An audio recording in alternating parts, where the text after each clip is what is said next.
So I saw a clip of a coach actually in the face of a young black kid. This is a white coach, and he was calling him all kinds of names, calling him out of his names. I even looked at, his physical position. He was standing, his fists were balled up as if he wanted to just punch him in the face. And he was around the rest of his teammates. So when you see videos like that, Jay, like what comes across your mind? I think it's horrible, but what comes across your mind?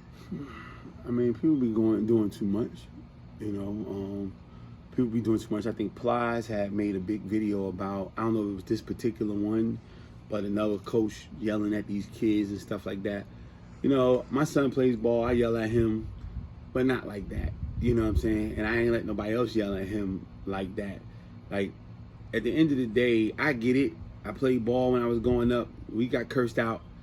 But I never felt like somebody was going to do anything to me. And I never had a coach standing over me like as if he was going to try to do something to me. So I think you really doing too much. And then I'm like, where's the parents? You know what I'm saying? Like, we can't just because we put our kids in basketball, football, or whatever sport, say that he or she will handle it and then I go off and do my thing.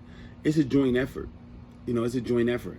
And so if you're not reinforcing what the coaches are doing, then they can see the disconnect. Or you're not, and you need to be there so you can tell them, not with my child. You know what I'm saying? You can't do that with my child.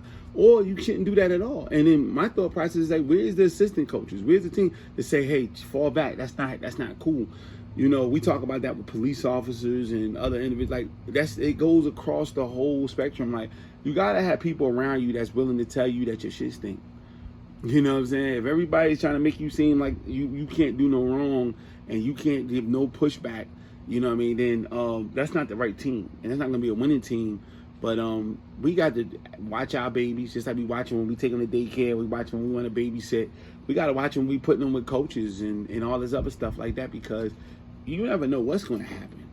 And that baby coming home, that kid, that son, that teenager's coming home and he's miserable. And he could have had his heart broken, you know what I'm saying, by a coach, because he called him, said he wasn't shit, said he was nothing, said he was worse than this. And you got to, reinforce your own, positivity into that kid. And then they got to see you stick up for them. They got to see you stand up for them.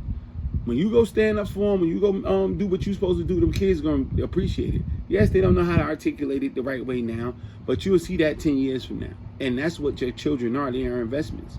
It's not a financial investment that you're waiting to get back, but you're planting seeds so they could grow to be better than what you were, bigger and better than you, and you won't see it until they actually fully mature. But that's okay. They need that. They need us to be there and say, yo, why are you yelling at my kid? Why are you posted up and acting like you're going to do something to my kid?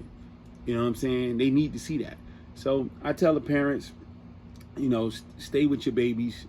Try to carve out some time where you can be at practice. You can be there if you can, or get a family member to be around so that can stop it. And for my coaches out there, man, like stop trying to relive your own pipe dreams through these kids. Stop thinking these kids going to be you because you rocked in high school, you know what I'm saying, and they go in high school and you trying to get them to rock. No, you got to be able to identify that this kid is a straight A student. He might be a fucking rocket scientist just because I got him playing basketball, but that's not his end goal. But he's fun to be around. He's good to have here, and be okay with that. Because at the end of the day, it's about the kids. It's not about you. So when the coaches start understanding that it's about the kids, not about them, I think they're going to be better off.